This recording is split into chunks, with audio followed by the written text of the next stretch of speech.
Hi, welcome to my channel, A Bookish Heart with Shauna. I am doing a review today for The Bone Houses by Emily Lloyd-Jones. First, I wanted to say I apologize for the messy background in this video.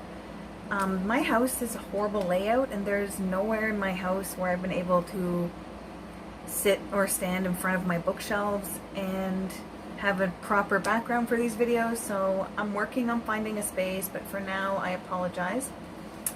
So anyway, this is the Owl Crate edition of this book. I think the original has a black background. I don't mind the white. I find Owl Crate does a really good job with their exclusive covers. Usually I like them. This, I've heard good things about. It came I think last year, a while ago in the Owl Crate, but I just got around to reading it. I liked it, so I haven't done a book review in a while, so I wanted to do a mini review of this. I'm going to try to be spoiler free, so I apologize in advance. Yeah, so this is a take on a zombie novel. Basically, it starts with this girl named Rin. I think she's a teenager. She has a younger brother, Gareth, and a younger sister, Sari. Both their parents died, so she kind of takes care of them. She goes into the forest sometimes to hunt, and she's also a grave digger.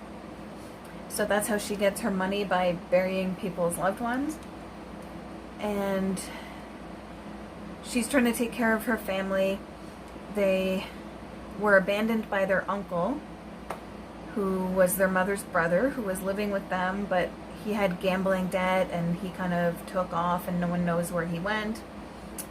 There's this rich guy in town that's a landlord, and he's very evil. Not really evil, just cruel and greedy, so he's trying to evict them and get money for them to pay off the uncle's gambling debt. So they're trying to keep their house. So basically, the bone houses are basically zombies. When she's been burying the dead, usually they stay dead, but sometimes the dead rise again. But they don't have like skin on them like you would picture as a zombie. They're literally just bones. Like the skeleton rises and walks. So they are like the bone house. And there's been magic that's been keeping them to the forest. They don't venture into town. So they've become kind of like a legend. The old people remember it. They kind of, oh, the bone houses will get you, and scare their kids with it at night. But the younger generations have forgotten, because it's been hundreds, I think a couple hundred years since the bone houses have been seen in town. Kind of like the White Walkers in the first part of Game of Thrones, when everyone thinks they're just a legend because they've never crossed the wall, so everybody gets complacent. But yeah, so there's been magic that's been keeping them in the forest, which is like there's an iron fence all around this village, and they think that iron is what's keeping them away. The old people still remember, but the landlord starts selling the iron for money because he wants money for it. So the bone houses are starting to venture closer and closer, and no one knows why. The second main character is a map maker. His name is Ellis. I believe he's slightly older. I think he's around 20 and Rin would be around 18. It doesn't really say. So he's venturing through the town, working on a map of this like abandoned mine. There was a big mine nearby, and there was a mission, but a lot of men disappeared and went out to the mine, including Rin's father, and never really came back. So they don't know if like a shaft collapsed or what happened. So he was living in the palace, and he was sent from the king to create a map of this part of the world, because there's no good maps of it. He's also on a personal quest to find some information about his history. He was found in the forest when he was 3 or 4 years old, wandering around in that part of the forest. So he was taken to live at the palace, but he's kind of looking for part of his family and his background. They cross paths, Ellis and Rin, and he basically hires her to be a guide to lead him through the forest. They go on adventures, they meet lots of bone houses, there's a lot of twists along the way. I found this book was very well written.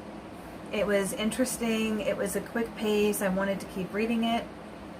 I've heard some people say they didn't like the romance in it, the little romantic element, but I actually liked it. I like most romance, I'm sorry, I'm a sucker for that, so I didn't find it forced or anything. I knew the romance was coming between the certain characters, but so it was kind of predictable that it was coming, but it didn't feel like, oh, that shouldn't be happening. It didn't feel really awkward to me, so I didn't mind it. I liked both the characters, so yeah, I found the characters were likable. One thing also that I liked is it portrays chronic pain. Ellis, the map maker, he has shoulder pain that hurts him every day from an old injury. They think that when he was a young child, his collarbone was broken and it was never set properly and never treated. So every day it hurts him. He chews like willow bark, some kind of herbs for the pain. But I like how it's portrayed because he's not portrayed as like a cripple and he has to sit there and people take care of him. He's one of the main heroes of the story, despite his chronic pain. And at one point he goes, when he swings like an axe too much or something, his shoulder gets really sore. And he basically, not that he's like full of self-pity, but he basically makes a comment like, I wish I wasn't broken. And then Ren says, you're not broken, you're brave, or something. And basically like she sees him as a whole person, that not just, oh, he'll never be a hero, he can't do anything because of his pain. I just liked how that element of it was portrayed. And yeah, I really, overall, I would give this book 4 stars out of 5. I really enjoyed it. I'm interested to read some of her other books, which is, they show in the back here her other books, which I don't know if you can see that. The one I would most like to read by her is The Hearts We Sold. So yeah, this is the Bone Houses. I liked it. I gave it 4 stars, and yeah, I'm not really sure what else to say without giving any spoilers. There's a lot of twists, like the one like little village that they find on their adventure, I found was a very interesting concept of what happens in this village. This was a very unique take on a zombie story. I definitely recommend everyone read it. It wasn't too spooky. If you can handle a little bit of skeletons, and I get scared easily, and this was not too spooky for me. But yeah, if you can handle a little bit of spook, I definitely would recommend this. Thank you for watching my channel. Again, this is a book review, The Bone Houses by Emily Lloyd-Jones. Thank you so much for Owlcrate for sending me this awesome version.